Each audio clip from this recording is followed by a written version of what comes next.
Stages ఉన్నాయి మరి అధ్యక్ష. ఒకటి మరి మాయిశ్చర్ టెస్ట్ చేసుకుంటాం.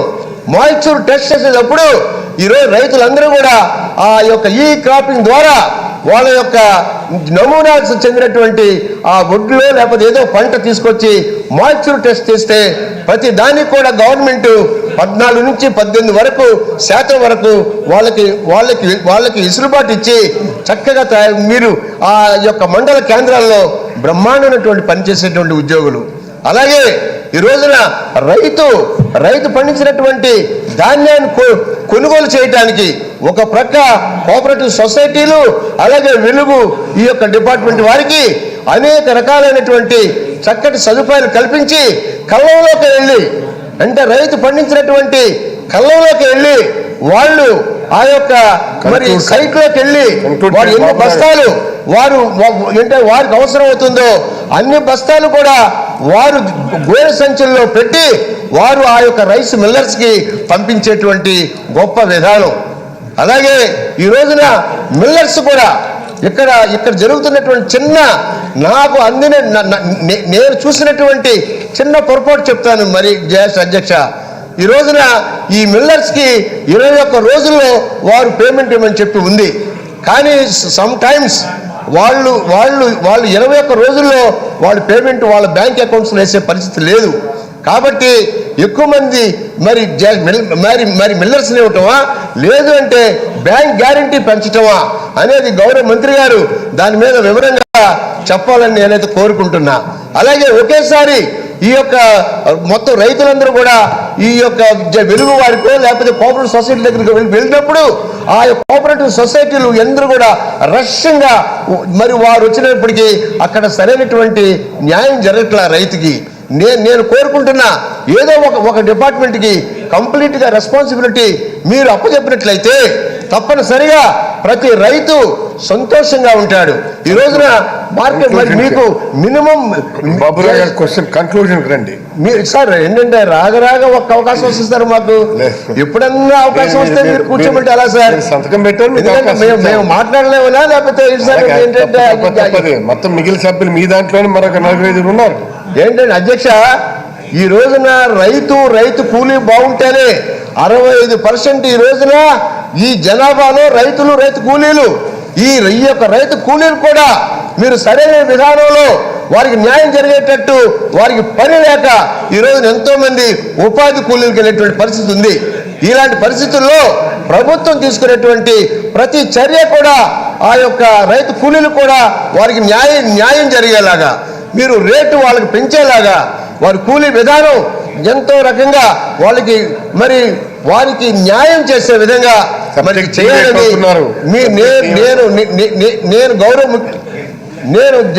నేను ఈరోజు గౌరవ మంత్రి గారికి లాస్ట్గా ఒక చిన్న ప్రశ్న వేస్తా. ఎందుకంటే మీరు పౌర సరఫరాల శాఖ మంత్రిగా మీరు దయచేసి కల్లాలకి వెళ్ళండి. మీరు ఒకసారి వచ్చేటువంటి ఈ యొక్క 1-2 నెలల్లో మీకు కోతలు వస్తున్నాయి. మీరు ఒకసారి ఆ యొక్క కల్లాలకు వెళ్ళి రైతులు వారు ఏ రకంగా కష్టాలు పడుతున్నారో ఒకసారి చూసి వారికి ఈ యొక్క మరి వెసులుబాట్లు ముఖ్యంగా ఈ యొక్క వెలుగు వారికి ఇవ్వాలా లేదా కోఆపరేటివ్ సొసైటీలకు ఇవ్వాలా మార్కెటింగ్ సొసైటీలకు ఇవ్వాలా మీరు దాని మీద మీరు సరైన వివరణ ఇవ్వాల్సిందిగా మీ ద్వారా వారిని ప్రత్యేకంగా కోరుకుంటున్నాను. Thank you very much. అన్నా రాంబాబు గారు రైట్. డాక్టర్ కోపిరెడ్డి శ్రీనివాస్ రెడ్డి గారు. అధ్యక్ష, ఈరోజు రాష్ట్రంలో ప్యాడీ కొనుగోలు కేంద్రాలు గతంలో 1500 నుంచి 1700 కేంద్రాలు రాష్ట్ర వ్యాప్తంగా ఉంటే ఇవాళ జగన్మోహన్ రెడ్డి గారి ప్రభుత్వం వచ్చిన తర్వాత దీన్ని సుమారు 5700 కేంద్రాలకి పెంచే కార్యక్రమం చేశారు. అట్లానే గతంలో దళారీ వ్యవస్థ ధాన్యం కొనుగోలు చేయాలంటే దళారీ వ్యవస్థ బయట కొనుగోలు చేసి వాళ్ళు అతి తక్కువ ధరతో వాళ్ళు లాభ పొందే విధంగా ఉండేది అధ్యక్ష. గతంలో మినిమం సపోర్టింగ్ ప్రైస్ ఎంత ఉన్నా సరే సపోజ్ లాస్ట్ ఇయర్ 1940 రూపాయలు ఉంది అధ్యక్ష 2021-22. కానీ బయట 1200-1100 రూపాయలకే 75 బస్తాలు ధాన్యం కొనుగోలు చేసేవాడు అధ్యక్ష. కానీ రైతు భరోసా కేంద్రాలు వచ్చిన తర్వాత, ప్రభుత్వం మినిమం కొనుగోలు కేంద్రాలు పెంచిన తర్వాత ఇవాళ ప్రతి ఒక్క రైతు కూడా కనీస మద్దతు ధర పొందడానికి ఈరోజు వీలు కల్పించే అవకాశం కల్పించారు మన ప్రభుత్వం అధ్యక్ష. దీనికి రైతులు చాలా సంతోషంగా ఉన్నారు. గతంలో ప్రభుత్వం 10 లక్షల మెట్రిక్ టన్నులు ఈ రాష్ట్రంలో కొనుగోలు చేస్తే ఈరోజు 40 లక్షల మెట్రిక్ టన్నులు ప్రభుత్వం కొనుగోలు చేస్తుంది అధ్యక్ష. దీనివల్ల రైతు లాభపడుతూ ఉన్నాడు, రైతుకు మేలు చేసే కార్యక్రమం చేస్తూ ఉన్నాడు.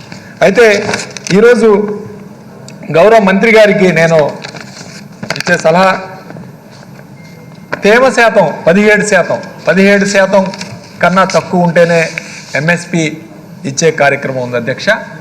కానీ రైతులు ఇవాళ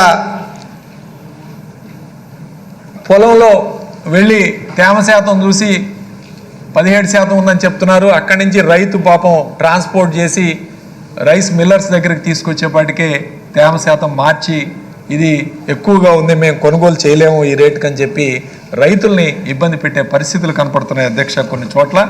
నేను గౌరవ మంత్రి వారికి ఈ సందర్భంగా తెలియజేసే, దయచేసి రైస్ మిల్లర్స్తో మాట్లాడి తేమ శాతం ఏదైతే నిర్ణయం చేస్తున్నారో పొలంలో అదే తేమ శాతం ఈరోజు మిల్లర్స్ యాక్సెప్ట్ చేసి దాన్ని కొనుగోలు చేసే విధంగా మీరు రూపొందించాలని చెప్పి కోరుతా ఉన్నాను అధ్యక్ష. అలానే అధ్యక్ష కొన్ని చోట్ల ట్రాన్స్పోర్ట్కి అట్లానే గన్నీ బ్యాగ్స్ కూడా మన ప్రభుత్వమే ఈరోజు మరి ఈ ఖర్చు కూడా భరిస్తుంది అధ్యక్ష, ట్రాన్స్పోర్ట్ తీసుకురావడానికి కూడా. కానీ ఈ యొక్క వ్యవస్థలో ఇంకా గట్టిగా మనం యాక్షన్ తీసుకొని ఈ ట్రాన్స్పోర్టు మరి అట్లానే గనీ బ్యాగ్స్ కూడా అన్ని చోట్ల కూడా ఉచితంగా అందించే కార్యక్రమం చేయాలి, రైతుకు మేలు చేసే కార్యక్రమం చేయాలని చెప్పి కోరుకున్నాను అధ్యక్ష. అలానే ఈ క్రాప్ విధానం, ఈ క్రాప్లో ఉండాలి, నమోదైతేనే ఈరోజు మనం కొనుగోలు చేస్తున్నాం అధ్యక్ష. అయితే వెబ్లాండ్లో లేని పొలాలు ఈ క్రాప్లో ఎక్కడానికి వీలు అవ్వట్లేదు అధ్యక్ష.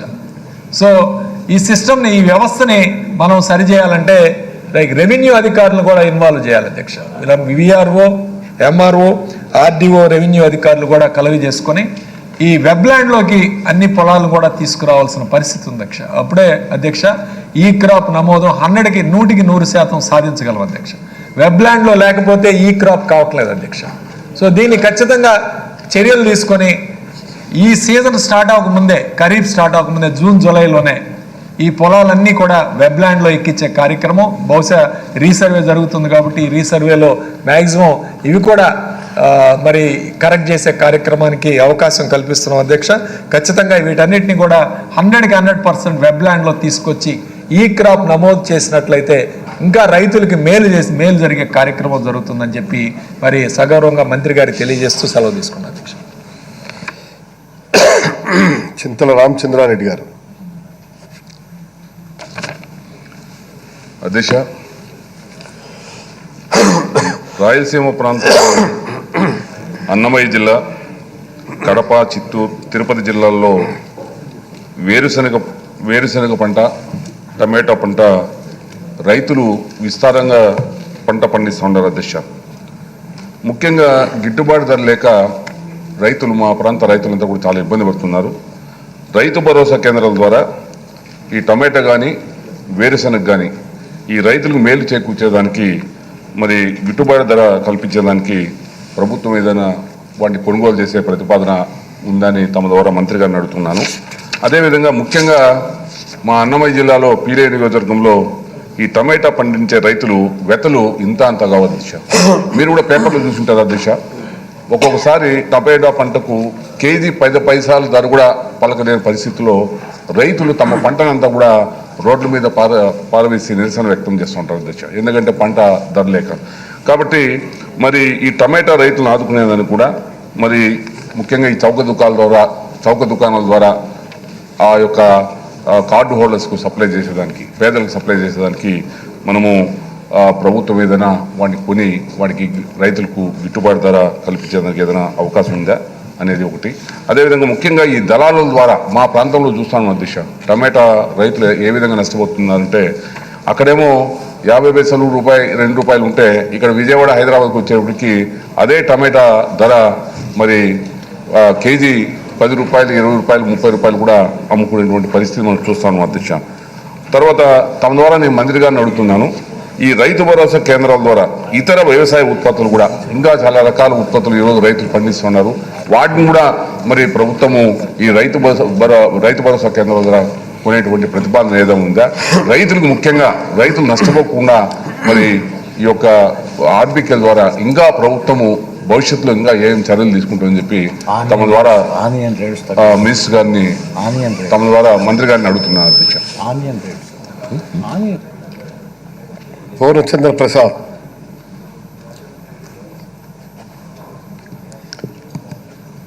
పూర్ణచంద్ర ప్రసాద్ గారు. Right. Minister civil supplies.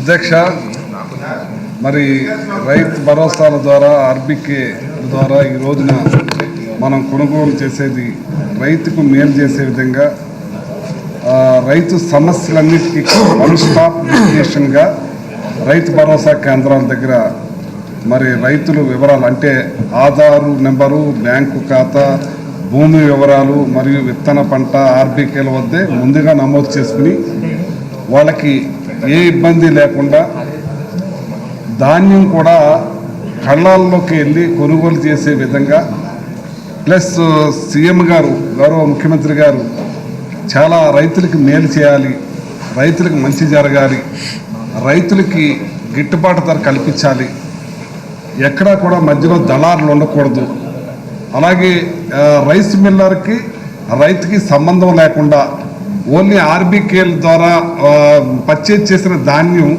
RBK సెంటర్లోనే ఇందాక గౌరవ సభ్యులు అడిగారు ఈ మన మాయిశ్చర్ విషయంలో ఎక్కడైతే ఇదైందో రైస్ మిల్లుకి వెళ్ళేటప్పటికి మారిపోతుంది అనేది లేకుండా ఎక్కడైతే రైతు ఆర్బికే దగ్గరే ఒక మన వే బ్రిడ్జిని కూడా ఏర్పాటు చేసుకుని అంటే వే బ్రిడ్జి ఇంతకుముందు రైస్ మిల్లర్ దగ్గరికి వెళ్ళి వే బ్రిడ్జ్ చేసుకుని రైస్ మిల్లరు రైతు అక్కడ అప్పచెప్పే పరిస్థితి ఉండేది.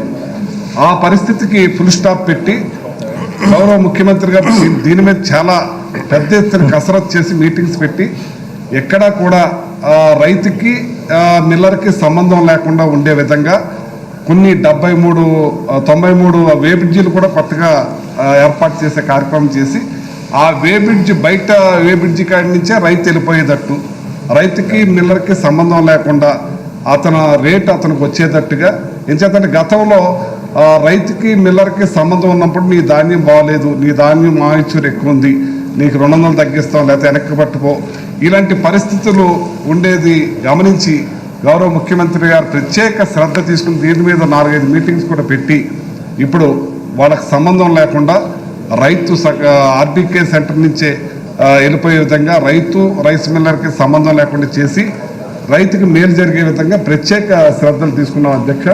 అలాగే బాబురావు అడిగారు 21 రోజుల్లో డబ్బులు ఇచ్చే కార్యక్రమంలో అది మనం ఇప్పుడు 4 రోజులు అటు ఇటులో మాత్రం ఖచ్చితంగా ఇస్తాం. గతంలో మీరు ఒక ఎగ్జాంపుల్ చెప్తాను అధ్యక్ష.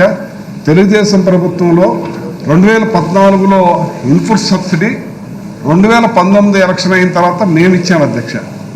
ఎప్పుడు కూడా రైతులకి ఎంత మేలు జరుగుతుందంటే ఇవాళ ఇన్పుట్ సబ్సిడీని రేటు పెంచి పంట రాకుండానే 2 సార్లు నా పంటకు నష్టం జరిగితే 2 సార్లు కూడా ఇన్పుట్ సబ్సిడీ వెంటనే ఇచ్చేటట్టు నెలన్నరలోనే 3 నెలల లోపలనే ఇచ్చే ఏర్పాటు చేసి రైతులకు పెద్దపేటేసి రైతులు బాగుండాలి, ఈ రాష్ట్రానికి రైతే వెన్నెముకని చెప్పి రైతులను ఎక్కడా కూడా అలసత్వం చేయకుండా అంటే గతంలో వ్యవసాయం దండగా అన్నారు, మేము పండగ అంటున్నాం.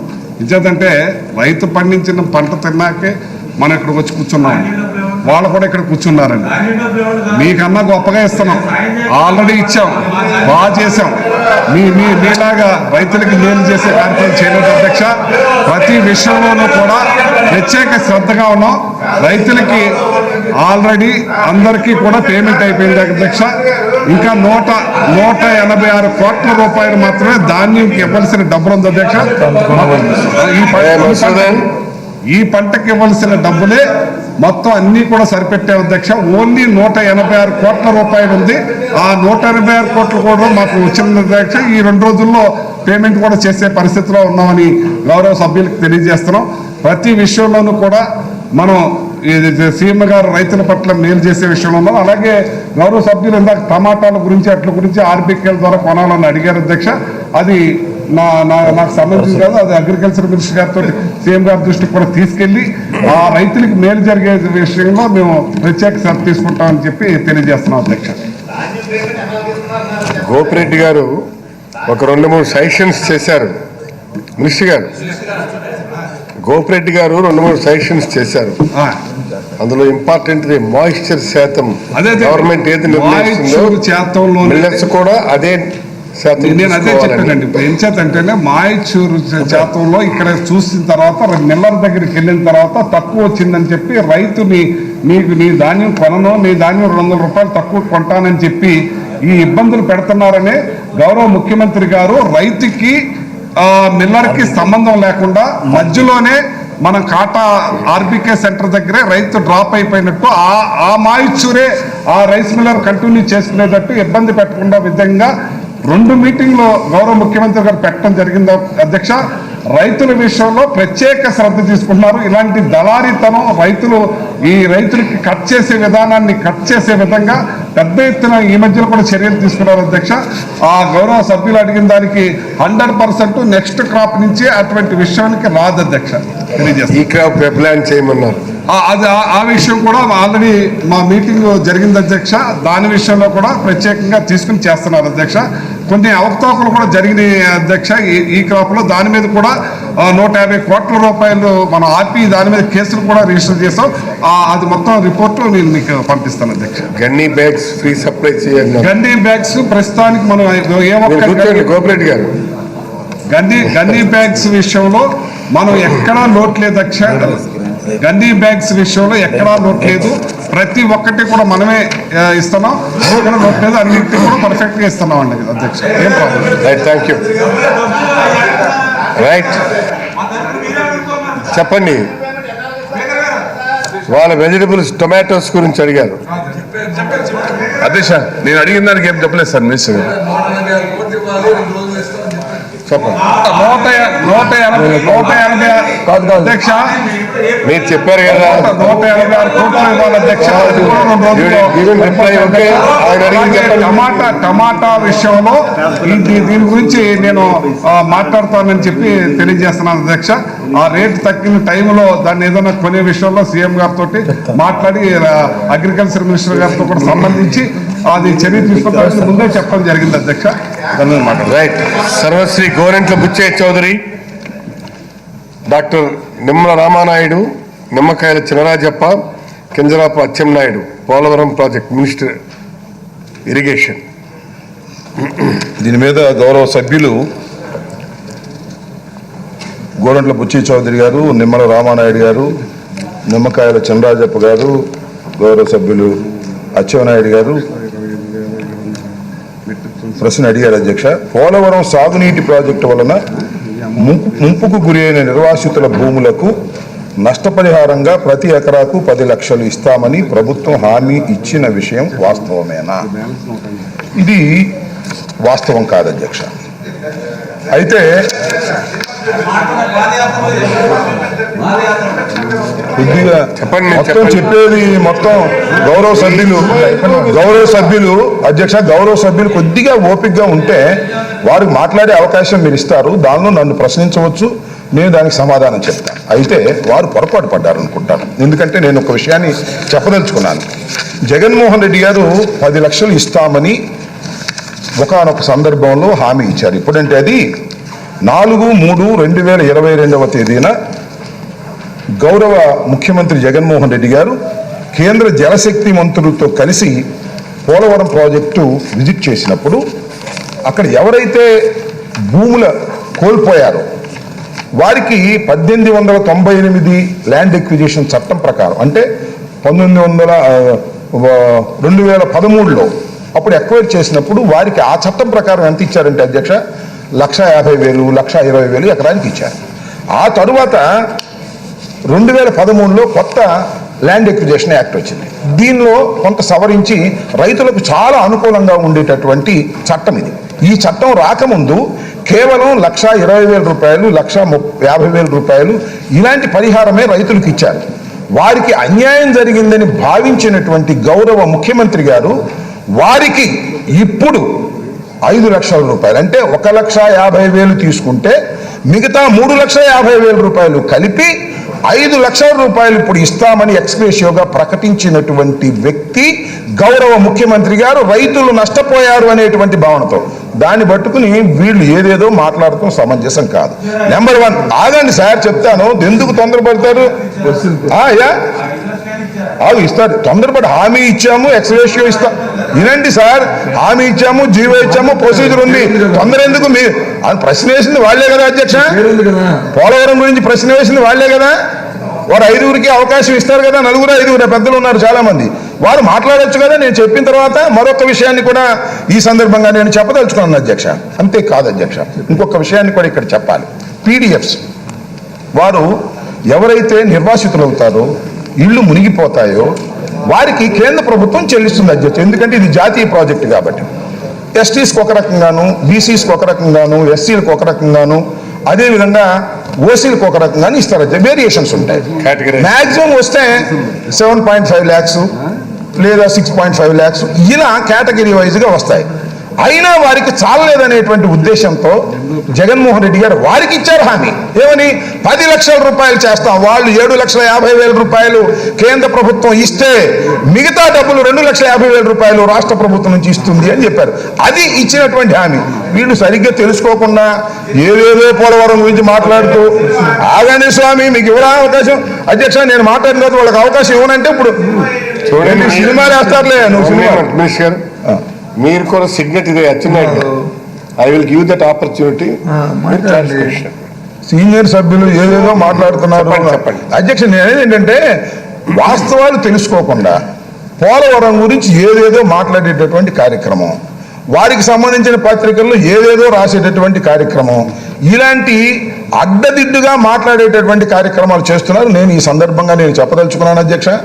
5 లక్షల రూపాయలు ఎవరైతే భూములు కోల్పోయి పూర్వపు చట్టం ప్రకారం 1894 ల్యాండ్ ఎక్విజిషన్ ప్రకారం ఎవరైతే నష్టపోయారని ఉదార స్వభావంతో జగన్మోహన్ రెడ్డి గారు భావించారో వారికి 5 లక్షల రూపాయలు ఎక్స్‌గ్రేషియో ఇచ్చే విధంగాను, అదేవిధంగా పీడిఎఫ్స్ ఎవరైతే వెళ్లిపోయారో వారికి కేవలం కేంద్ర ప్రభుత్వం ఇచ్చేటటువంటి పరిహారం చాలదని భావించి రాష్ట్ర ప్రభుత్వం 10 లక్షలు నిండుగా ఇచ్చేటటువంటి కార్యక్రమాన్ని చేపట్టింది. దీన్ని అప్రిషియేట్ చేయవలసినటువంటి వీరు ఏదేదో రంధ్రాలు ఎదిగేటటువంటి అన్వేషణ చేసి ఏదేదో తెలియకోకుండా, పోలవరం గురించి తెలియకోకుండా ఏదో మాట్లాడేటటువంటి కార్యక్రమం చేసి ఆన్ రికార్డ్ నేను చెప్తాను. ఇది మీరు అడిగిన ప్రశ్న ఇది, మేము చెప్పుతున్న సమాధానం ఇది. ఏదంటే అడగమనండి, నిష్పక్షపాతంగా చెప్తాం, ఉన్నది ఉన్నట్టుగా చెప్తాం. ఆ ధైర్యం వాళ్ళకి లేదు, ఏదేదో మాట్లాడేటువంటి కార్యక్రమం చేస్తున్నారు. చెప్పమని అడగమనండి, చెప్తాను దేనికైనా సరే సమాధానం. క్వశ్చన్ గ్రామాల వారి యాకరేజ్ కూడా అడిగారు. గ్రామాల వారి యాకరేజ్ కూడా అడిగారు. ఇదే అధ్యక్ష, ఇక్కడ యాకరేజ్ సంబంధించి అసలు 10 లక్షల రూపాయలు ఇవ్వటానికి భూమి కోల్పోయిన వారికి 10 లక్షలు ఇచ్చే హామీ లేనప్పుడు ఇంకా అదెందుకు 5 లక్షలు ఇచ్చేదానికి చెప్పాము. అది అసలు ఉత్పన్నమే కాదు. రైట్, ఇప్పుడు అడగమనండి. నిమ్మకాయల రామానాయుడు గారు, నిమ్మల రామానాయుడు గారు చదువు చెప్పండి. అధ్యక్ష, మంత్రి గారు మేము అడిగిన క్వశ్చన్కి ఇచ్చిన ఆన్సర్ ఇది సార్. చెప్పండి. మొదటి ప్రశ్నకు 10 లక్షలు ఇస్తామని ప్రభుత్వం హామీ ఇచ్చిన వాస్తవేనంటే లేదండి. ఓకే, మీరు లేదన్నారు, దానికి చెబుతాం. వస్తున్నా వినండి సార్, మంత్రి గారు వినండి. రెండో దానికి అయితే ఇప్పటి వరకు నష్టపరిహారం చెల్లించబడిన రైతుల గ్రామం వారి మరియు ఎకరాల వారి వివరాలు ఏమిటని అడిగాను సార్. ఈ ప్రశ్న ఉత్పన్నం కాదట. ఎంత బాధ్యత రైతుమండి. తెలుగు ప్రజల యొక్క జీవనాడి పోలవరం. ఆ పోలవరానికి సంబంధించి ముంపు బాధ్యతలకు సంబంధించి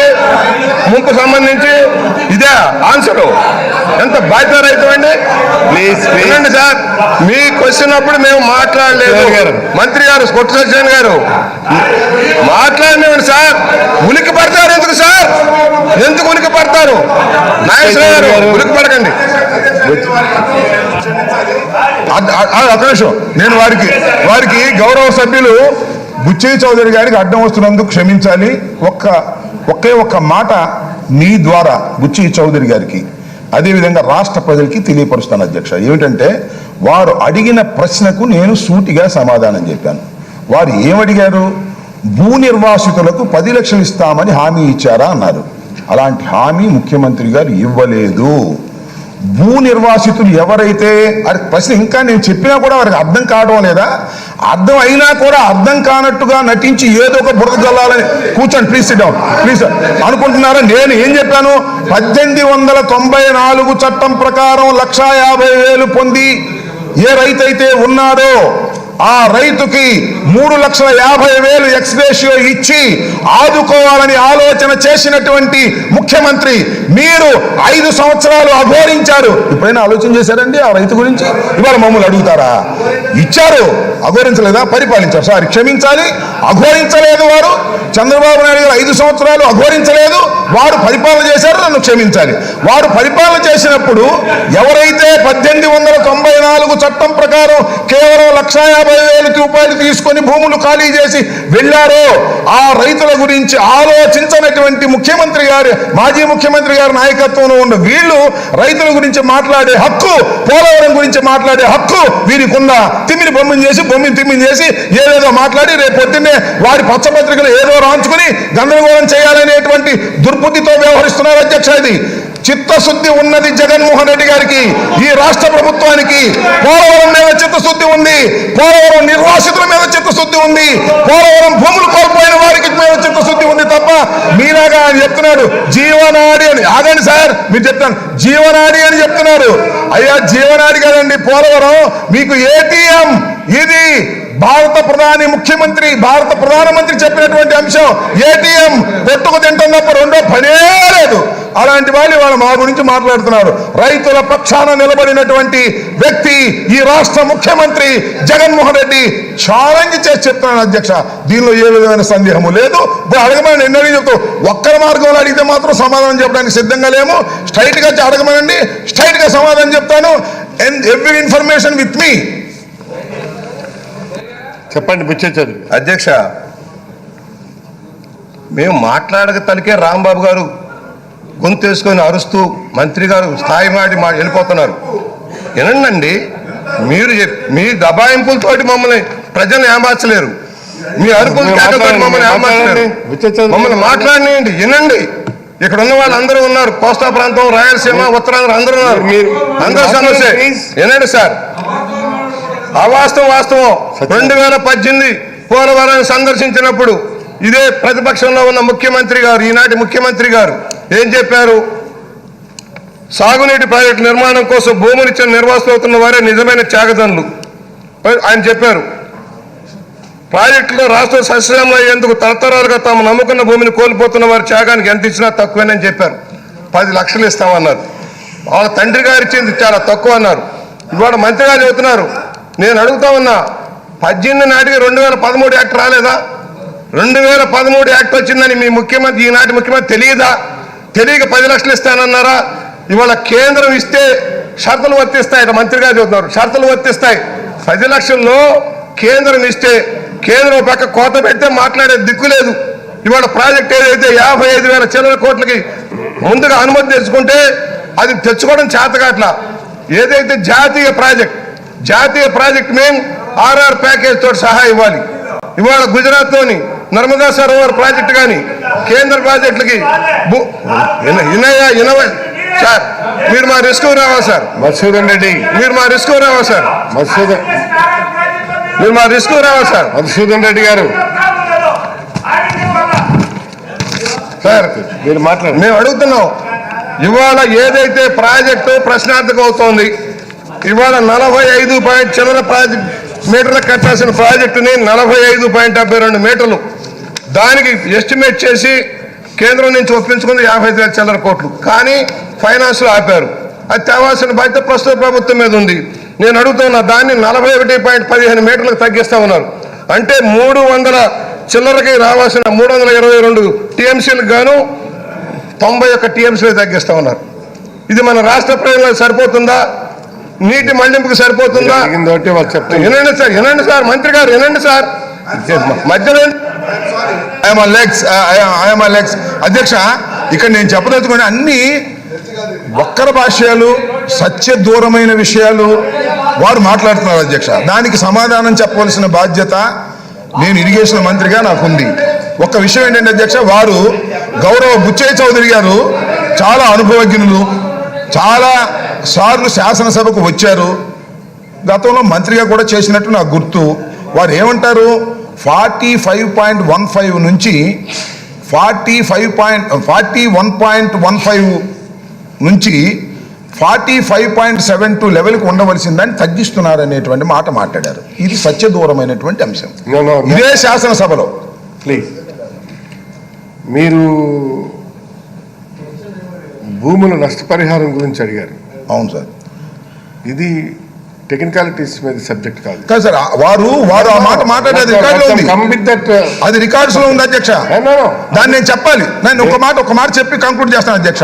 ఇదే శాసనసభలో అధ్యక్ష, ఇదే శాసనసభలో గౌరవ ముఖ్యమంత్రి గారు, ఒక నిమిషం అండి, గౌరవ ముఖ్యమంత్రి గారు ఇదే శాసనసభలో అధ్యక్ష 41.15 వరకే మేము స్టికానై ఉంటున్నామని కేంద్ర ప్రభుత్వం ఆ రకంగా ఇచ్చిందని ఎవరు చెప్పారు, ఎక్కడ చెప్పారు?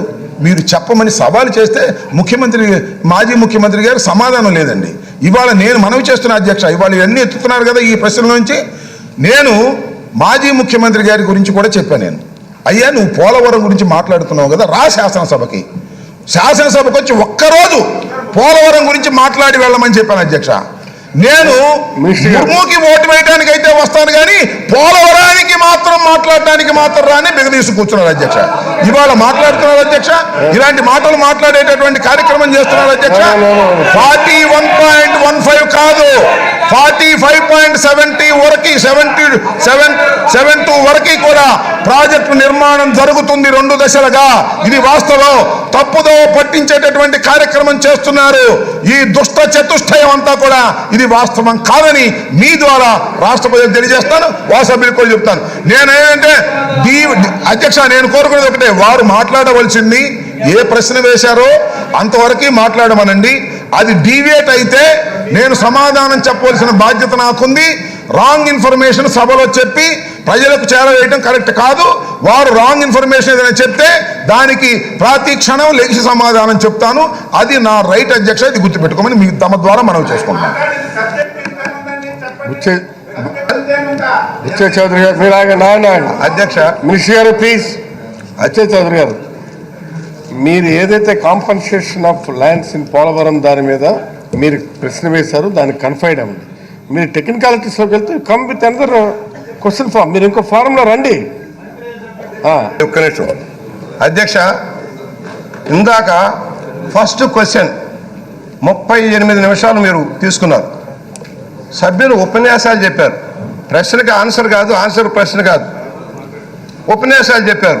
అప్పుడు లేని టెక్నాలజీస్ ఇప్పుడు వస్తున్నాయి. పోలవరం ప్రాజెక్టులో నిర్వాసితులంటే దాదాపుగా 45.72 మీటర్లకి ఎంతమంది ముప్పుకు గురవుతున్నారు? దీనికి నష్టపరిహారం ఎలా ఇవ్వాలి? 2013 ముందు నిర్ణయించిన ధరకి ముఖ్యమంత్రిగా నేను చెబుతున్నాను, వాళ్ళు కాదంటున్నారు. నేను తెస్తాను, మీరు ఇక్కడ ప్రదర్శించండి. ముఖ్యమంత్రి గారు పోలవరం గురించి ఎన్నికల ముందు ఏం చెప్పారో మేము తెచ్చి చూపిస్తాం. వేసే దన్ను ధైర్యం ఉంటే వేసి చూపించండి, నేను చూపిస్తాను. మీరు రెడీయా? దానికి రెడీయేనా? ముఖ్యమంత్రి గారు 10 లక్షలు ఇస్తానన్నమాట అవునో కాదు? ఆనాడు ప్రతిపక్ష నాయకుడిగా ప్రదర్శన చూపిస్తాం. ఇవాళ 41.5 మీటర్లకి అధ్యక్ష నేను మినిస్టర్ గారు దబాయిస్తే అవదయ్యా. వాస్తవాలు ఉన్నాయి, ఇక్కడ వాస్తవాలు ఉన్నాయి. మీకు చేతనైతే మీరు వారం వెళ్తున్నారు కదా ఢిల్లీ, అదేదో సాధించుకురండి. మీరు మాట్లాడండి సార్, మా గొంతు నచ్చిన ఎలాగ సార్? మీకు దేనికి ఇచ్చారు అవకాశం మాట్లాడడానికి? మాట్లాడండి. మంత్రి గారు కదా, ఆయన కేవలేస్తున్నాడు, రంకెలేస్తున్నాడు, భయపడిపోతున్నాం. సార్ 41.5 మీటర్లకి 20,940 కుటుంబాలు తరలించాలి సార్, 21కి.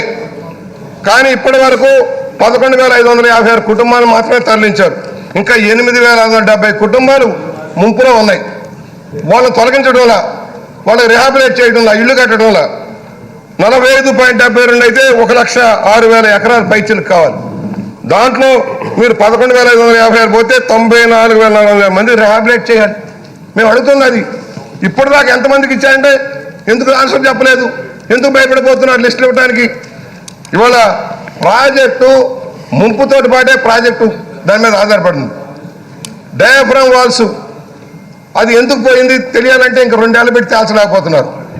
పోనీ ఎగువ కాబట్టి ఎందుకు నిర్మాణం పూర్తిగానే సమాధానం లేదు.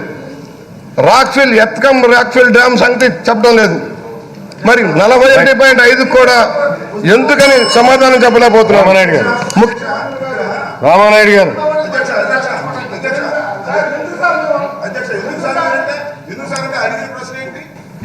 వారు మాట్లాడే మాటలేంటి? రాక్ఫిల్ డ్యామ్ గురించి అధ్యక్ష నేనంటున్నా, రాక్ఫిల్ డ్యామ్ గురించి, కాఫర్ డ్యామ్ గురించి, లేదా డయాఫ్రమ్ వాల్ గురించి మీరు మాట్లాడతారా? కమాన్ రండి, నేను సమాధానం చెప్తాను. మీ మీ మీ చంద్రబాబును రమ్మనండి. మీ గౌరవ సభ్యులైనటువంటి చంద్రబాబు నాయుడు గారు పారిపోయారే, వాడిని రమ్మనండి. ఏమండి అధ్యక్ష, నేను ఆన్ రికార్డ్ చెప్తున్నాను అధ్యక్ష, ఈ శాసనసభలో నిలబడి చెప్తున్నాను అధ్యక్ష, వీరు చేసినటువంటి తప్పిదం వలన, వీరు చేసినటువంటి పాపము వలన ఈ పోలవరం ప్రాజెక్టు ఇవాళ పని జరగకోకుండా ఆగిపోయింది అధ్యక్ష. డయాఫ్రమ్ వాల్ వేశారు అధ్యక్ష, వినండి, డయాఫ్రమ్ వాల్ వేశారు అధ్యక్ష, కాఫర్ డ్యాములు కంప్లీట్ చేయలేదు అధ్యక్ష. అధ్యక్ష నేను మనవి చేస్తున్నాను, ఈ దేశంలోనే కాదు ప్రపంచంలో ఎక్కడైనా సరే డయాఫ్రమ్ వాల్ నిర్మాణం అంటే రాక్ఫిల్ డ్యామ్ యొక్క పునాది. ఆ పునాదిని నిర్మాణం చేయాలి అంటే ముందు కాఫర్ డ్యాములు కంప్లీట్ చేసుకోవాలి అధ్యక్ష. ఇది కామన్ సెన్స్, సైన్స్. కానీ అధ్యక్ష వీరు చేసినటువంటి గొప్ప పని ఏంటో తెలుసా అధ్యక్ష? మొత్తం బావర్ కంపెనీ వారి చేత డయాఫ్రమ్ వాల్ వేయించారు అధ్యక్ష. ఆ తర్వాత కాఫర్ డ్యాములు బిగిన్ చేశారు అధ్యక్ష. మధ్యలో కాఫర్ డ్యాములు ఆపేశారు అధ్యక్ష.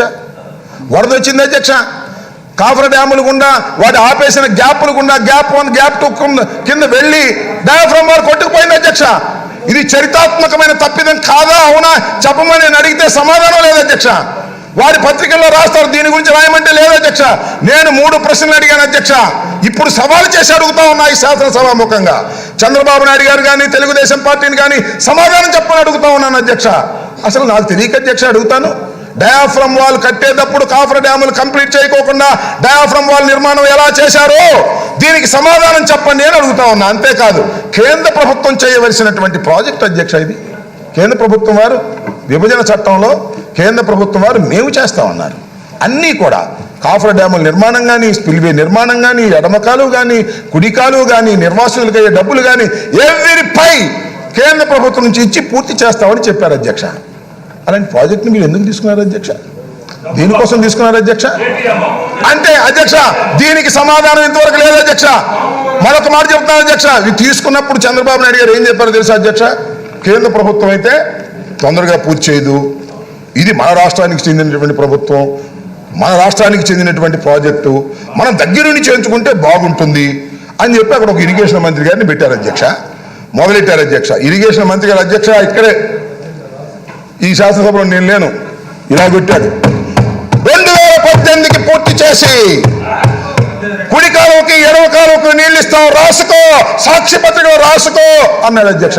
అయ్యా నేను అడుగుతా ఉన్నాను అధ్యక్ష, కేంద్ర ప్రభుత్వం నుంచి ఎందుకు తీసుకున్నారో సెలవు లేదు అధ్యక్ష. 2018కి పూర్తి చేస్తామని సవాలు చేసినటువంటి చంద్రబాబు నాయుడు గారు 2018కి ఎందుకు పూర్తి చేయలేకపోయారో సమాధానం చెప్పండి అధ్యక్ష.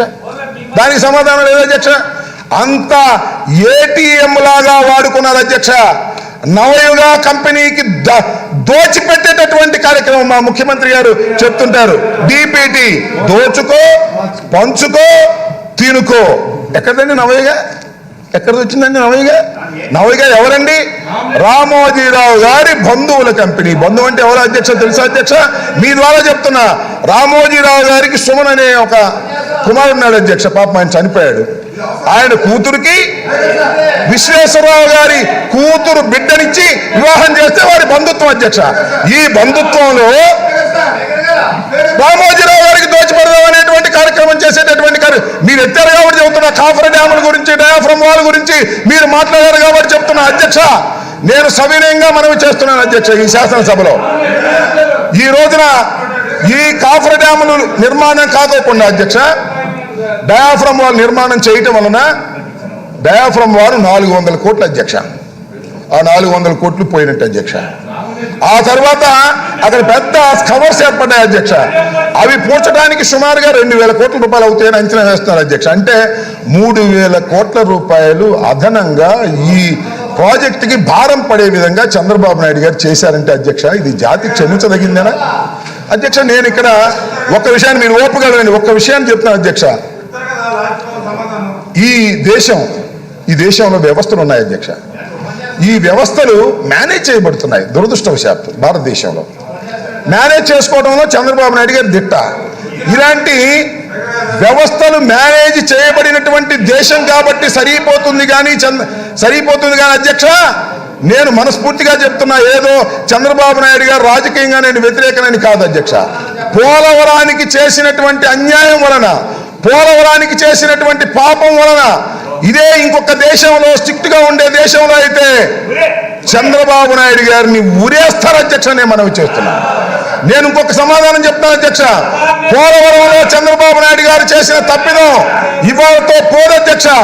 తరతరాలు చంద్రబాబు నాయుడు గారి వెంటబడుతుంది అధ్యక్ష. పోలవరం ఏటీఎం గా భావించి బంధువులకు దోచిపెట్టాలనేటువంటి దురుద్దేశంతో పోలవరాన్ని వాడుకున్నారు తప్ప పోలవరాన్ని చిత్తశుద్ధిగా పూర్తి చేయాలనేటువంటి భావనే లేనటువంటి ప్రభుత్వం అది ఆ రోజున పనిచేసింది అధ్యక్ష. ఇది చాలా దురదృష్టకరం. ఇంకా అడిగితే ఇంకా చెప్తాను. ఉన్న విషయాలను ఉన్నట్టుగా చెప్పేటటువంటి ప్రయత్నం చేస్తాము తప్ప దాచుకోవాల్సిన అవసరం లేదు అధ్యక్ష. ఇది మీరు కావాలని చెప్పేసి గుచ్చేటటువంటి కార్యక్రమం చేస్తున్నారు. ప్రశ్న ఏదైతే ఉందో దాని వరకు పరిమితం లేకోకుండా ఏదేదో చెప్పుకుంటూ పోతున్నప్పుడు మేము ఏదేదో చెప్తాం, తప్పదు. మరి కూర్చోండి మంత్రి.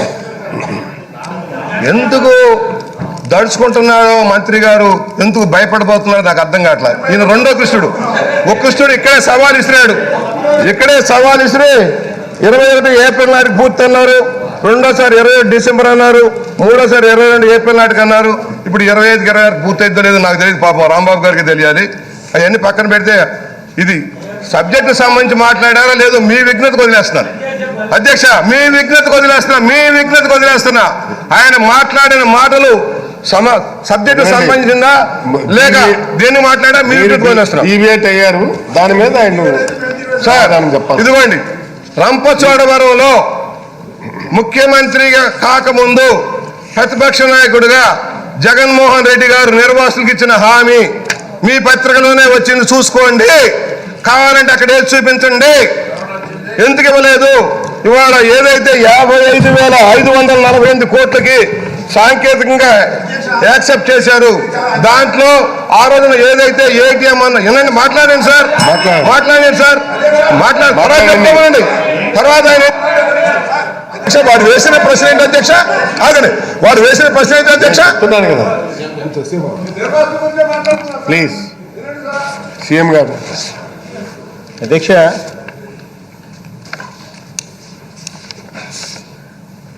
పోలవరం ప్రాజెక్టుకు సంబంధించి ఏం చెప్పామో ఆ చెప్పిన దానికి జీవో కూడా 30th జూన్ 2021 నాడు జీవో కూడా ఇవ్వడం కూడా జరిగింది. అధ్యక్ష, మేము చెప్పిన మాట ఏమిటి అనేది ఒకసారి గమనించినట్లయితే అధ్యక్ష,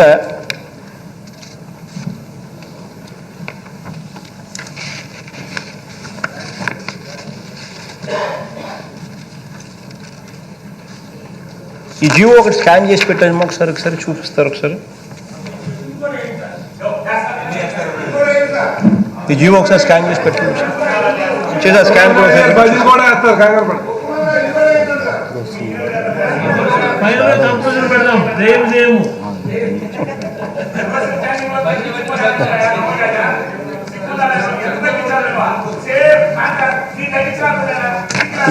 ఇంతకుముందు మరి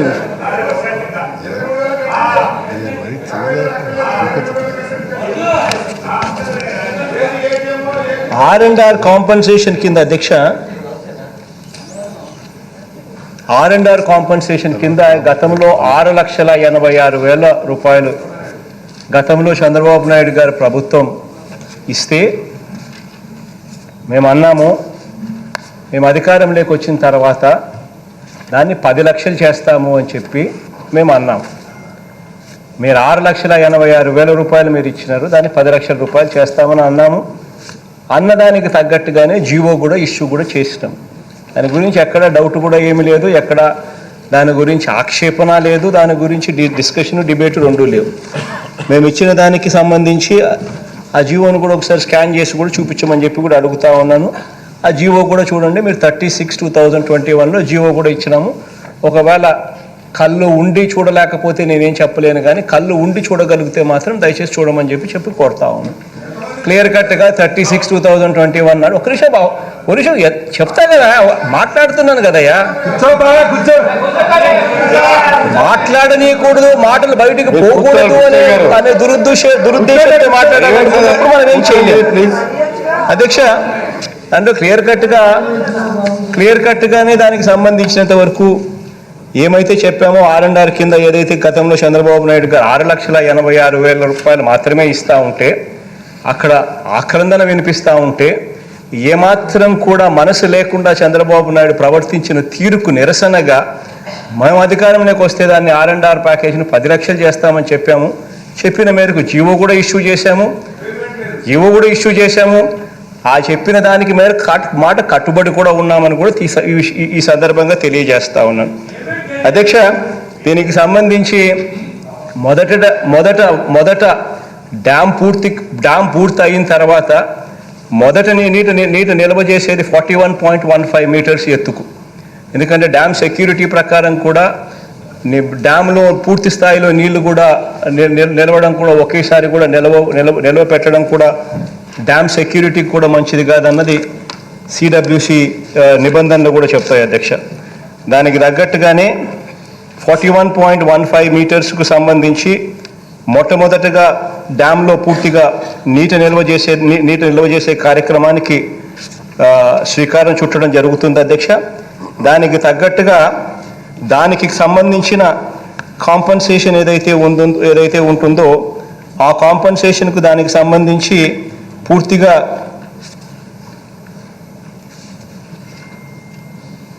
పూర్తిగా దానికి సంబంధించి పోలవరం ప్రాజెక్టులో 106,006 నిర్వాసితులకు 41.15 మీటర్ల కౌంటర్కు సంబంధించి అందులో 20,946 నిర్వాసితులు ఆ పరిధిలోకి రావడం జరుగుతుంది అధ్యక్ష. మిగిలిన వాళ్ళంతా 85,060 నిర్వాసితులు 45.72 కౌంటర్ లెవెల్లోకి రావడం జరుగుతుంది అధ్యక్ష. వీళ్ళందరికీ పునరావాసం కల్పించవలసి ఉండగా 14,110 నిర్వాసితులకు 41.15 కౌంటర్ లెవెల్కు ఈ 14,110 నిర్వాసితులు ఎవరైతే దీంట్లోకి వస్తారో ఈ పునరావాసం పూర్తయినది. దీనికి అయిన మొత్తం ఖర్చు 1,960 కోట్ల రూపాయల 95 లక్షల అధ్యక్ష. ఈ 14,110 నిర్వాసితులలో 707 నిర్వాసితులకు 2014 కన్నా ముందే పునరావాసం కల్పించి 44.77 కోట్లను ఖర్చు చేయడం జరిగింది. 2014 నుంచి 2019 వరకు 3,073 నిర్వాసితులకు పునరావాసం కల్పించి 193 కోట్ల రూపాయలు ఖర్చు చేయడం జరిగింది.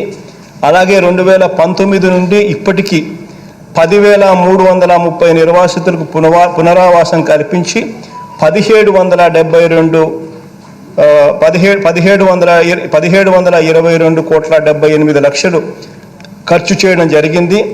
పునరావాస పనులు 41.15 మీటర్స్ కాంటోర్ వరకు శరవేగంగా జరుగుతూ ఉన్నాయి. అక్టోబర్ 2022లోగా మిగిలిన 6,836 ప్రాజెక్ట్ డిస్ప్లేస్డ్ ఫ్యామిలీస్ను కూడా పునరావాసం పూర్తి చేయడానికి ప్రణాళిక చేయడం జరుగుతుంది. ఈ మొత్తం 41.15 మీటర్స్కు వరకు చేర్పించడం కోసం ఈ అడిషనల్గా మేము ఇవ్వాల్సిన 6,86,000కు మేము 10 లక్షలు ఏదైతే మేము పెంచుతామని చెప్పినామో దానికి సంబంధించి అయ్యే ఖర్చు కేవలం 500 కోట్ల రూపాయలకు కేవలం 500 కోట్ల రూపాయలు మాత్రమే ఈ సందర్భంగా తెలియజేస్తా ఉన్నాను. కాబట్టి మీరు ఎవరు కూడా భయపడాల్సిన పనిలా, బాధపడాల్సిన పనిలా. బటన్ నొక్కితే 6,500 కోట్లు, 6,700 కోట్లు అమ్మఒడి, ఆసరా, చేయూతకు 4,700 కోట్లు బటన్ నొక్కి ట్రాన్స్ఫర్ చేస్తూ ఉన్నాం. అట్లాంటిది కేవలం 500 కోట్ల రూపాయలు ట్రాన్స్ఫర్ చేసే విషయంలో ఏదో పెద్ద ఇబ్బంది, ఏదో పెద్ద చేయలేకుండా పోయే పరిస్థితులు వస్తాయని చెప్పి దయచేసి ఎవరు అనుకోవాల్సిన పని లేదు. 41.15 మీటర్ 115 కాంటోర్ లెవెల్లోకి ఎప్పుడైతే ఖచ్చితంగా పునరావాసం కనిపించే కార్యక్రమం ఎప్పుడైతే పూర్తవుతుందో వాళ్ళందరికీ కూడా ఖచ్చితంగా ఆ లోపే ఆ 500 కోట్ల రూపాయలు కూడా ఇవ్వడం కూడా జరుగుతుంది. మీకు ఇంకొకటి కూడా తెలియాల్సిన ఆస్పెక్ట్ కూడా ఒకటి ఉంది. మీరు కూడా ఏం చేస్తూ ఉన్నారు దానికి సంబంధించిన మీరు కూడా ఆలోచన చేసుకోవాల్సిన అవసరం కూడా ఉంది. 2,900 కోట్ల రూపాయలు ఇప్పటికీ కేంద్ర ప్రభుత్వం నుంచి మనకు రావాలి. అంటే మనం ఎదిరించినాం, ఇంకా అటువైపు నుంచి డబ్బు రాలా. 2,900 కోట్ల రూపాయలు మంది బ్లాక్ అయి ఉంది.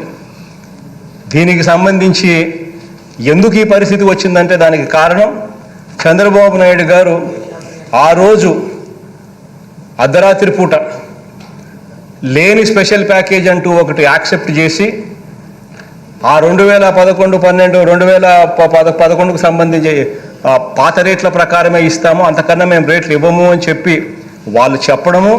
అసలు ఏ రకంగా అది సాధ్యపడుతుంది? ఏదైనా ప్రాజెక్టు రేట్లు ముందుకు పోయే కొద్ది రేట్లు పెరుగుతాయి కదా, ఆ పెరిగిన రేట్లు మీరు ఇవ్వకపోతే ఎలా? పోలవరం ప్రాజెక్ట్ అథారిటీ అన్నది సెంట్రల్ గవర్నమెంట్ ఏజెన్సీయే కదా, వాళ్ళే కదా ఇంప్లిమెంట్ చేస్తూ ఉన్నారు. స్టేట్ గవర్నమెంట్ కేవలం ఫెసిలిటేట్ మాత్రమే చేస్తూ ఉంది కదా.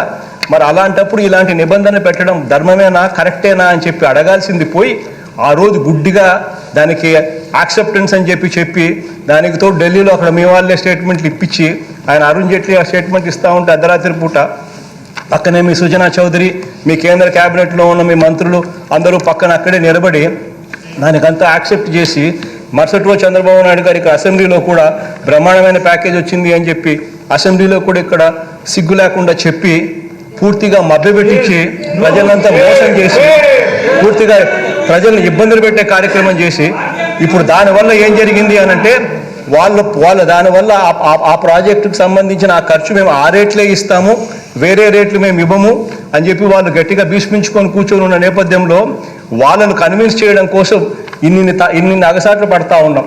ఈ అగసాట్లు ఒకవైపున పడుతూ ఉండగానే మరోవైపున 2,900 కోట్లు మన డబ్బే ఎదురిచ్చినాం. మన డబ్బే ప్రాజెక్టులో ఇప్పటికీ మన డబ్బు ఇరుక్కొని ఉంది. ఆ డబ్బుని ఇంకా వెనక్కి తీసుకురాలేకపోతున్నాం. కారణం మీ పుణ్యమే. ఒకవైపున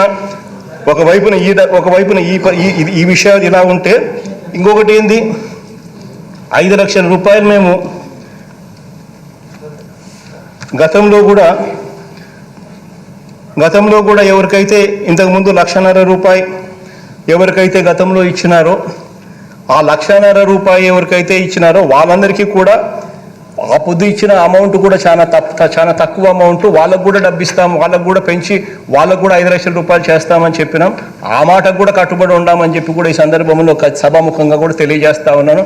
ఏ ఒక్కరూ కూడా ఎటువంటి బాధపడాల్సిన పని లేదు, ఖచ్చితంగా అన్నీ జరుగుతాయని చెప్తా ఉన్నాను. ఇంకొకటి కూడా గుర్తుపెట్టుకోవాల్సింది ఏంటంటే పునరావాసం మీద తెలుగుదేశం పార్టీ అధికారంలో ఉండగా మీ 5 సంవత్సరాలలో కలిపి కూడా మీరు కేవలం 3,073 మందికి మాత్రమే కేవలం 193 కోట్ల రూపాయలు మాత్రమే మీరు ఖర్చు చేస్తే పునరావాసం మీద మన ప్రభుత్వం అధికారంలోకి వచ్చిన తర్వాత ఈ 3 సంవత్సరాల కాలంలో 10,330 పీడిఎఫ్లకు 1,773 కోట్ల రూపాయలు ఖర్చు చేశామని చెప్పి కూడా ఈ సందర్భంగా తలెత్తుకుని సగర్వంగా కూడా తెలియజేస్తా ఉన్నాను. పునరావాసానికి సంబంధించి మీకున్న చిత్తశుద్ధి ఏమిటో మాకున్న చిత్తశుద్ధి ఏమిటో ఇంతకన్నా వేరే నిదర్శనం కూడా అవసరం లేదని కూడా ఈ సందర్భంగా తెలియజేస్తా ఉన్నాను. దీనికి సంబంధించి మీరు ఏమైనా స్లైడ్లు ఏమైనా చూడడానికి ఏమైనా ఉత్సాహంగా ఉంటే అసలు ఈ ప్రాజెక్టుకు సంబంధించి చంద్రబాబు నాయుడు గారి హయాంలో ఏం జరిగింది, మన హయాంలో ఏం జరిగింది అనేది కూడా స్లైడ్లు కూడా చూపించడం కూడా ఒక్కొక్క ఐటమ్కు సంబంధించి స్లైడ్లు కూడా చూపించడం కూడా మొదలు పెడతా. చూపించడమా ఒక్కొక్క ఐటమ్కు సంబంధించి మొదలు పెట్టడమా? ఒకసారి బాగా చూద్దాం. ఒకసారి చంద్రబాబు నాయుడు హయాంలో ఏం జరిగింది, మన హయాంలో ఏం జరిగింది, ఆ ప్రాజెక్టులో ఏ రకంగా జరుగుతుందో సినిమా చూపిస్తే ఒకసారి సినిమా చూడండి. ఒకసారి స్క్రీన్ మీదనే కనిపిస్తుంది, చూపిద్దాం. చూడమ్మా ఒక్కొక్క ఐటమ్ చూపించుకుంటా పోండమ్మా. కావాలంటే చెప్తాను, చూడండి ఒకసారి, మీకు అర్థమవుతుంది. మీ హయాంలో ఏం జరిగింది, మన హయాంలో ఏం జరిగింది తెలియని తెలుస్తుంది. ఇది అప్రోచ్ ఛానల్కి సంబంధించి ఒకసారి చూడండి. ఒకసారి అప్రోచ్ ఛానల్కి సంబంధించి చంద్రబాబు నాయుడు గారి హయాంలో ఏం జరిగింది, మన హయాంలో ఏం జరిగిందని చూద్దాం.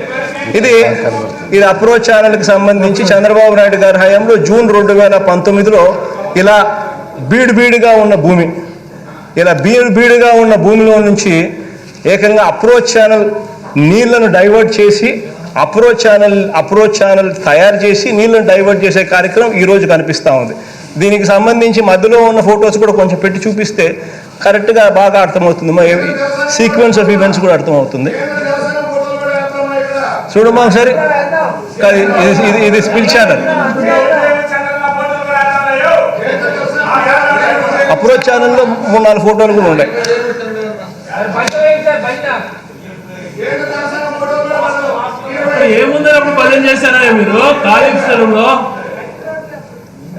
ఇంతకుముందు అప్రోచ్ ఛానల్ చూపించినావు కదా, అప్రోచ్ ఛానల్ అప్పటికి ఇప్పటికీ చూపించినారు, తేడా చూపించినారు. ఆ అప్రోచ్ ఛానల్లో ఈ స్టేజ్ నుంచి ఆ స్టేజ్కి పోవడానికి మధ్యలో ఏమేమి ఫొటోస్ ఉన్నాయి కూడా కొన్ని ఉన్నాయి, చూడండి ఒకసారి. ఆ ఫొటోస్ కూడా చూపిస్తే కూడా బాగుంటాయి. 3-4 ఫొటోస్ ఒకసారి ఉన్నాయి.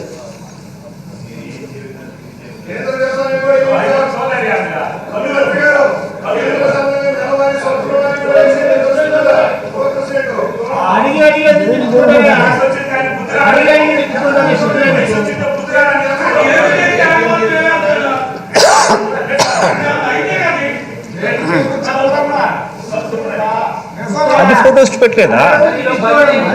మరి అన్ని ఫొటోస్ చూపించాలి కదా.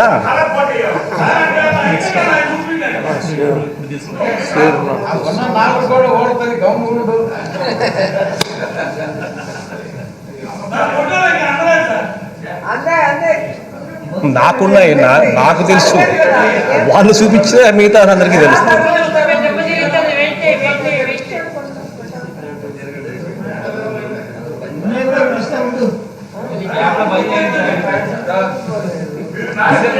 అంటే ఇంత అప్లోడ్ చేసేటప్పటి నుంచి రావడం లేదు, ఏం చేయమంటారు సార్? కూర్చోండి సార్, కూర్చోండి.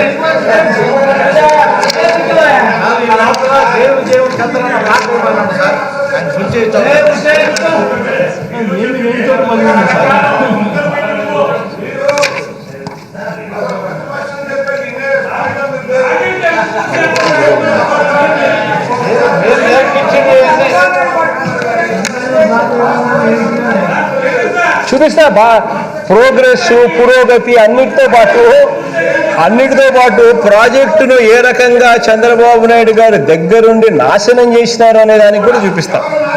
దాన్ని నాశనం చేసిన దాన్ని రిపేర్ చేయడం కోసం మేము ఎన్నెన్ని కుస్తీలు పడతా ఉన్నామో కూడా చూపిస్తాం.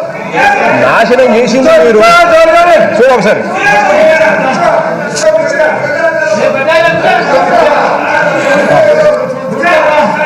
చూడండి, తెలుసుకోండి, నాలెడ్జ్ అనే పెంచుకోండి. ఇది చంద్రబాబు నాయుడు గారు బీడుగా పెడితే అప్రోచ్ ఛానల్ బేసిక్లీ అధ్యక్ష, ఒకటి మోస్ట్ ఇంపార్టెంట్ థింగ్ ఏంటంటే అధ్యక్ష, గోదావరి నది అనేది ఇలా ప్రవహిస్తూ ఉంటుంది. దాదాపుగా 2.1 కిలోమీటర్లు వెడల్పుగా ఈ గోదావరి నది ఇలా ప్రవహిస్తూ ఉంటుంది. ఈ నదిలోకి నీళ్ళు ఇలా వస్తూ ఉన్నప్పుడు అటువైపున నీకు స్పిల్వే కట్టాలి. ఆ స్పిల్వే అన్నది పూర్తి చేసి నీళ్లు అటువైపున డైవర్ట్ చేసి స్పిల్వే గుండా నీళ్లు అటు తీసుకొని అప్పుడు ఇక్కడ నువ్వు కాఫర్ డ్యామ్ పనులు ఫస్ట్. కాఫర్ డ్యామ్ అంటే ఏందనంటే, coffer dam is a temporary structure. అది మెయిన్ డ్యామ్కు కట్టడానికి ఫెసిలిటేట్ చేస్తుంది. ఆ కాఫర్ డ్యామ్ అన్న స్ట్రక్చరు ఎప్పుడు కట్టాలి? స్పిల్వే పనులన్నీ పూర్తి చేసిన తర్వాత, అప్రోచ్ ఛానల్ పూర్తి చేసిన తర్వాత, సో నీళ్లు ఎప్పుడైతే డైవర్షన్ చేయడానికి వెసులుబాటు పూర్తిగా కల్పిస్తే, ఆ కల్పించిన తర్వాత కాఫర్ డ్యామ్ కట్టాలి. ఆ కాఫర్ డ్యామ్ కట్టిన తర్వాత మెయిన్ డ్యామ్ కట్టాలా. ఆ మెయిన్ డ్యామ్ అనేది కాఫర్ డ్యామ్ 1, మెయిన్ డ్యామ్ మధ్యలోను కాఫర్ డ్యామ్ 2, ఇటువైపున నుంచి నీళ్లు మళ్ళీ తన్నకుండా మళ్ళీ కాఫర్ డ్యామ్ 2 కట్టాలి. ఈ కాఫర్ డ్యామ్ 1 కానీ, ఈ కాఫర్ డ్యామ్ 2 కానీ, ఈ మెయిన్ డ్యామ్ కానీ దీని జోలికి పోక మునుపు ఫస్ట్ స్పిల్వే పనులు అయిపోవాలి. స్పిల్వే పనులు అయిపోయి అప్రోచ్ ఛానల్ పనులు అయిపోయి నీళ్ళు అటువైపున డైవర్ట్ చేస్తే అప్పుడు నీకు ఈ 2.1 కిలోమీటర్ పొడవైన ఈ గోదావరి నదిలో you can construct the coffer dam.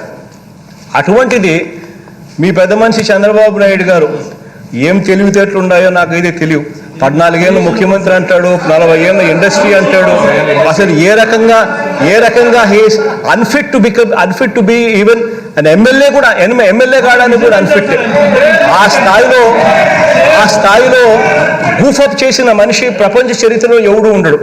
ఆ స్థాయిలో గూఫప్ చేశారు. మీరు చేసిన అన్యాయమైన పని ఏమిటి అని అంటే, ఒకవైపున స్పిల్వే కంప్లీట్ కాకుండా, ఒకవైపున అప్రోచ్ ఛానల్ కంప్లీట్ కాకుండా, మరోవైపున 2.1 కిలోమీటర్లు పొడవైన కాఫర్ డ్యామ్, 2.1 కిలోమీటర్ పొడవైన గోదావరి విస్తీర్ణాన్ని అప్పర్ కాఫర్ డ్యామ్ కట్టారు. దాంట్లో 2 గ్యాప్లు ఇచ్చిపెట్టారు. 2.1 కిలోమీటర్ల పొడుగులో 2 గ్యాప్లు ఇచ్చిపెట్టారు. లోవర్ కాఫర్ డ్యామ్లో కూడా 2 గ్యాప్లు ఇచ్చిపెట్టారు. సో నీళ్ళ వెలాసిటీ ఏదైతే ఉందో అటు స్పిల్వే వైపు నుంచి పోలేకపోయింది. వచ్చే నీళ్ళన్నీ కూడా గోదావరి నుంచి 2.1 కిలోమీటర్ల పొడవులో పోవాల్సిన నీళ్లు పోలేక మీరు వదిలిపెట్టిన ఆ గ్యాపుల గుండా మాత్రమే పోవాల్సి వచ్చింది.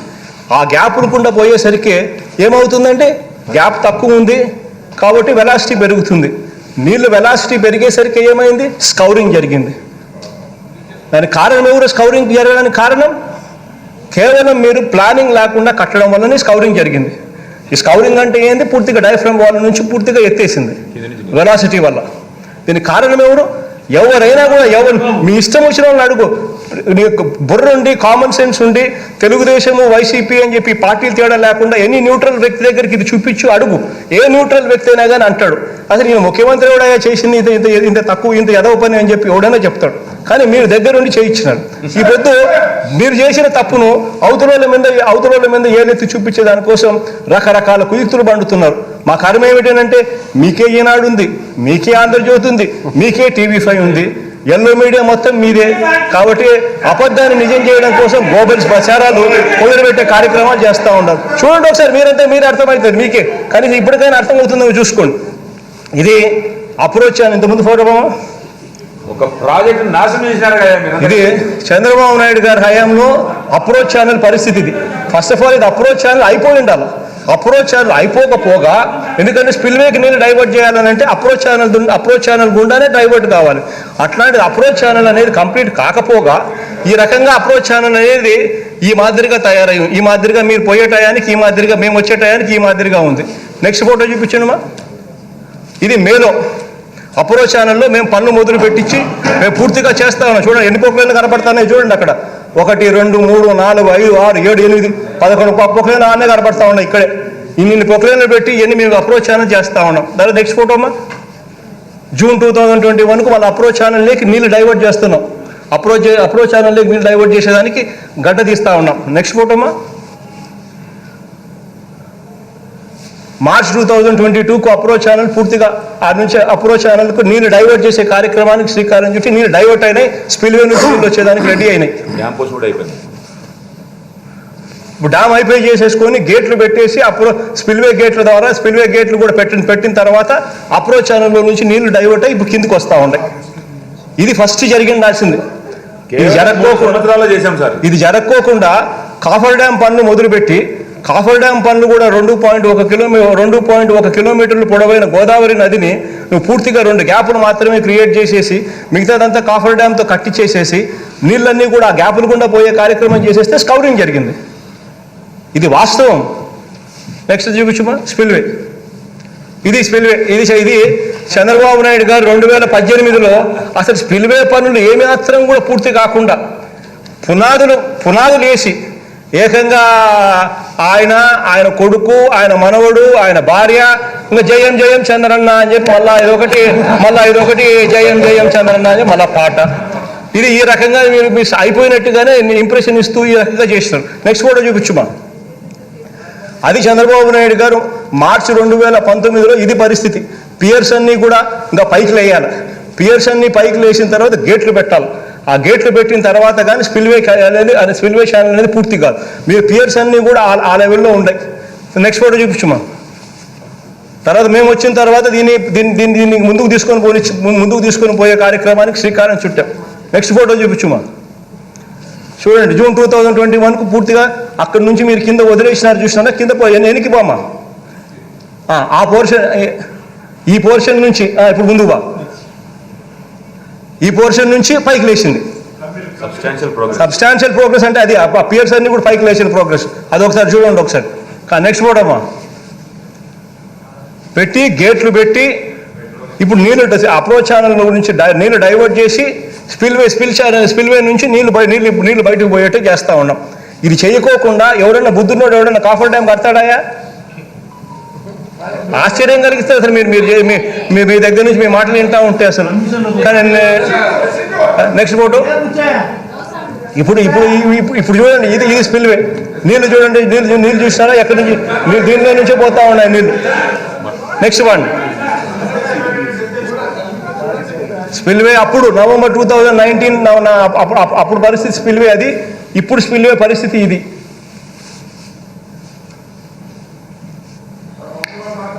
ఇది స్పిల్ ఛానల్. స్పిల్ ఛానల్లో మీరు ఈ మాదిరిగా ఉన్న పరిస్థితి మార్చ్ 2019 మనం వచ్చే టయానికి.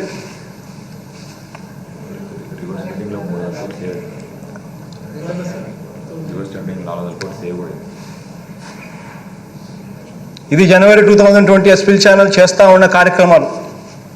ఇన్ని పంపులు పెట్టుకొని నీళ్లు క్లియర్ చేస్తూ ఈ రకంగా కాంక్రీట్ స్టార్ట్ చేస్తూ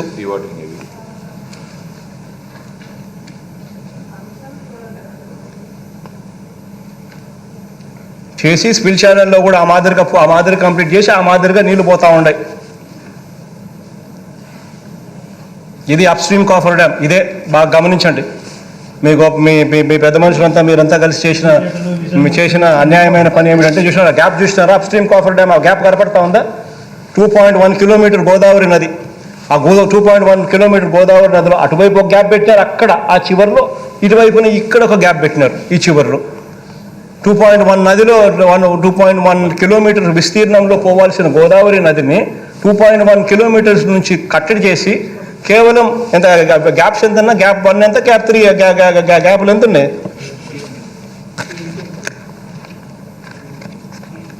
ఒక్కొక్క గ్యాప్ ఎంత? అప్ స్ట్రీమ్ కాఫర్ డ్యామ్లో గ్యాప్ ఎంత ఉంది? డౌన్ స్ట్రీమ్ కాఫర్ డ్యామ్లో గ్యాప్ ఎంత? పెట్టమా.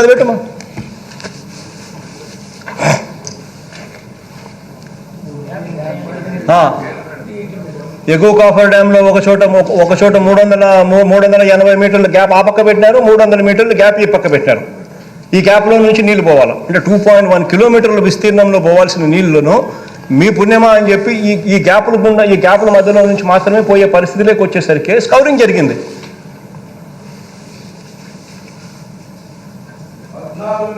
చూడబ్బా ఫస్ట్ ఇను ఫస్ట్ ఊరికి అడుస్తావు ఎందుకు? ఫస్ట్ ఇను ఫస్ట్. దిగువ కాఫర్ డ్యామ్లో అటువైపు 680 మీటర్లు గ్యాప్ పెట్టారు, ఇటువైపున 120 మీటర్లు గ్యాప్ పెట్టారు. నీళ్ళన్నీ కూడా మొత్తం కూడా ఈ గ్యాపుల గుండానే పోవాలి తప్ప 2.1 కిలోమీటర్ గోదావరి వెడల్పు నుంచి పోలేకపోయినాయి నీళ్లు. ఈ గ్యాపుల గుండా పోవాల్సిన పరిస్థితి వచ్చింది కాబట్టి స్కౌరింగ్ జరిగింది. ఈ స్కౌరింగ్ జరగడం వల్ల ఇప్పుడు ఆ స్కౌరింగ్ రీప్లేస్ చేసి ఆ స్కౌరింగ్ అంటే డైఫ్రామ్ వాళ్ళ నుంచి కింద నుంచి కూడా పూర్తిగా ఎత్తేసింది.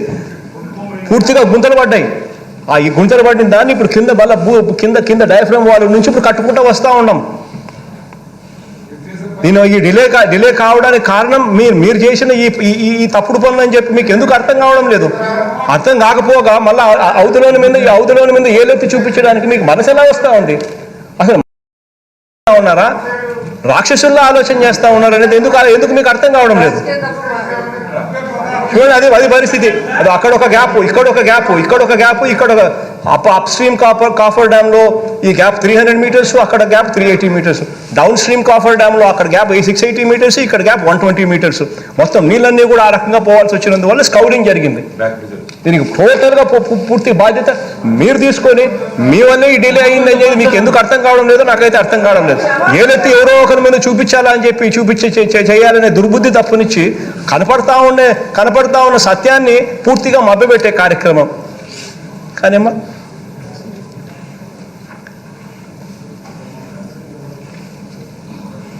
ఇది మెయిన్ డ్యామ్లో కూడా గ్యాప్స్.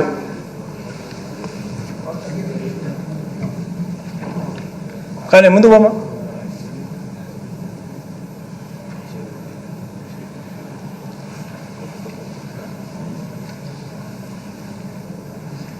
కానిమో టోటల్గా ఇప్పటికైనా చెప్తా ఉన్నాం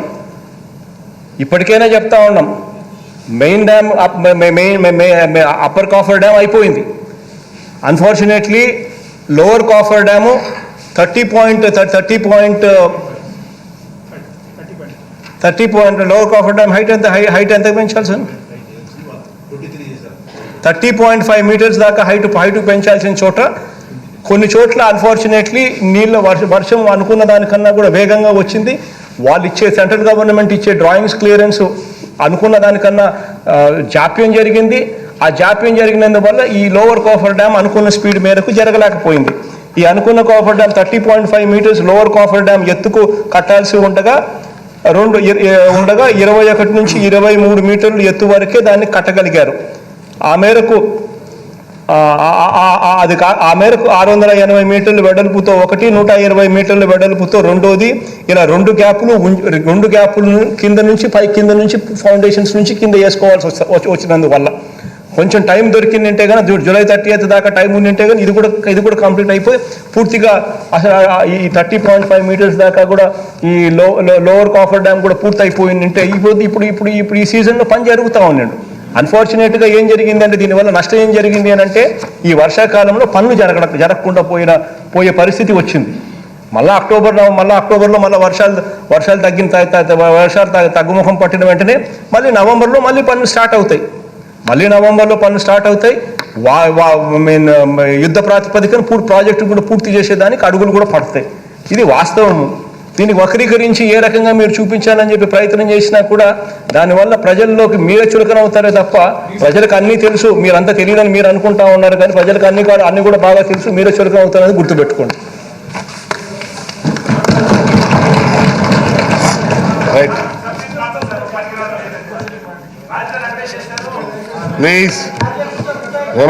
Remaining questions are deemed to be answered. రాష్ట్రంలో రైతుల సమస్యల గురించి శ్రీ మంచెల రామరాజు మరియు ఇతరులు ఇచ్చినటువంటి వాయిదా తీర్మానం తిరస్కరించడమైనది. The house is adjourned for tea break.